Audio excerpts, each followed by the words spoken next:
Hey everybody, welcome back to the channel. Hope you're having a good day. So we're here with the last bard, and his name is Ryff, and he is primed with alien purple from the army painter because this guy had some really awesome purple clothing and we wanted a good base.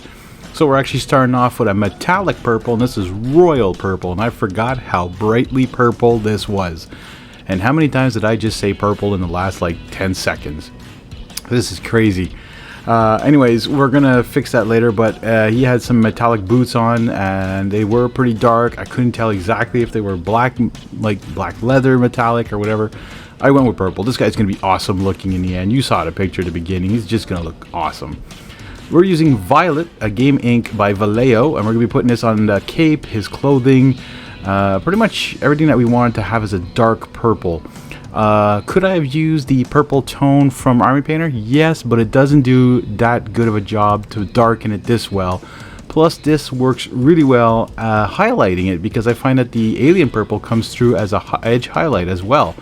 So that is really awesome. So if you don't have the Game Ink, maybe a contrast paint could do the job, but frankly, I think this does it great enough. And as you can see, I'm putting it on top of that metallic again. It still keeps the shine, but it darkens it down a bit more than what I originally wanted. Next, we're going up with some Necromancer Cloak. I love this color. I've been using this for a long time. This one's actually out of the Zombicide paint set, but it's actually their regular paint name as well from the regular Warpaints. We're going to be using this on his arm tassels and another part of his cape or whatever is coming around his waist here. But we're not doing like the little edge tassels or whatever. Like, so technically, like the little ends of that big cape are going to be staying the light purple. Pale flesh now. This is going to be for his face and his hands. This is a very, very, very light purple. This is not a unique color, but this is from the Zombicide Green Horde paint set. However, the same color can be found in the Warpaints. It's Mutant Hue. So you can use that as well, or any other light purple, because this guy had like a purplish face to him as well. I'm guessing it's all makeup or whatever this guy has, but it's a really interesting miniature. And I don't know if it has a reference to any rock and roller out there that would have looked like this maybe. I wasn't much into heavy metal and stuff, so I couldn't tell you. But if you do know, hey, please comment below. Crusted Sword now. What we're doing is in between some of his big poofy pants and his poofy shirt, we're doing some of those lines in this reddish color. It's a bright red with the purple. This was supposed to be used for the guitar, and I noticed how bright it was when I put it on the wet palette. So I said, no, I'm not going to use it on that, because the guitar has like a reddish brown hint to it. So we're going to be doing it with another color later on. So just keep an eye on what I'm doing here, and I'm actually not going to skip ahead in the video. I'm not going to cut through it. I want you guys to see exactly what I'm painting. So I may not talk the whole time, and you can just listen to the wonderful music that's going on. However, if you are bored at this point, just hit that like button and then hit the subscribe button if you're new to the channel. It's much appreciated.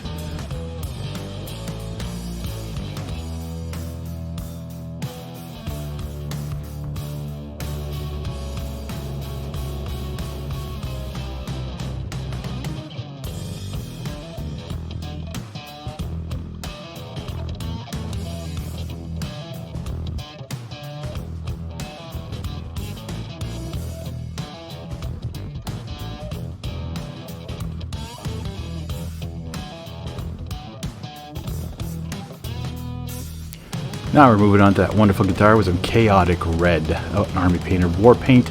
As you can see, this has more of a darkish brown red hint to it. So this is perfect for this guitar, and later on with the wash it'll do a perfect job on getting all those details as well and highlighting at the same time. I did a strap as well with this. I could have went a little different. Maybe use a different brown maybe or something to do it, but let's just tie it all together and get it all done in one shot.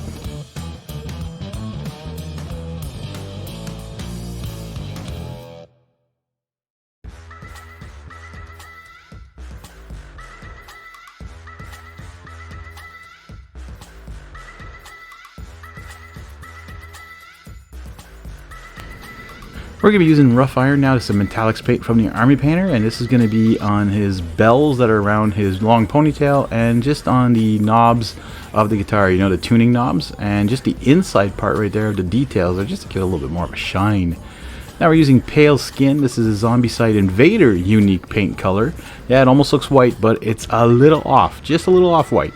Not much. So we're doing his beautiful mohawk and his ponytail. Make sure you don't hit anything else. And he's also got, like, after the bells that we just did with the rough iron there's a little area there to be careful with, so you want to paint that up. Gunmetal now, we're going to be painting that skull and on his back, and a big blade of his on that guitar that he's using to chop down the enemy. And we're also going to do every one of the little details on his coat. So those little, I guess we're going to bedazzle him. We're going to put some little gunmetal on all those little dots there on his coat.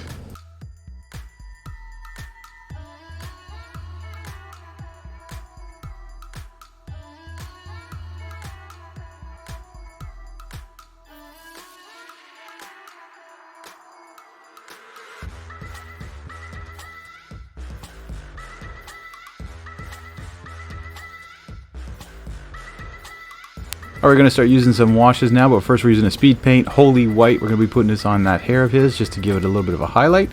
Yes, you can use that Soul Blight Graded I talk about all the time. You can use Apothecary White, but the Holy White was perfect. Crusader skin now. Oh, I'm using that Crusader skin a lot lately. And we're going to be putting that on his face and his hands just to highlight that skin and give it a little bit more of a skin-like tone instead of a purple tone. But it stays underneath there, that purple tone, so don't worry about that.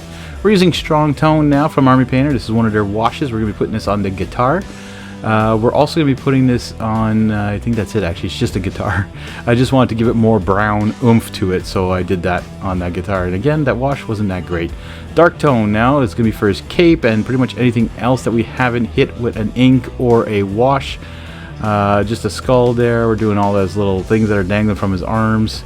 We're doing the makeup of his face as well, because he had this really, so now it looks blotchy, but as it dries up and it washes away a bit, you get it looking like this here, where he's got like this dark makeup on. So there you go, folks. Ryff is ready to hit those chords and strike some fear into the enemies. I want to thank you guys for watching, and we'll see you all in the next one.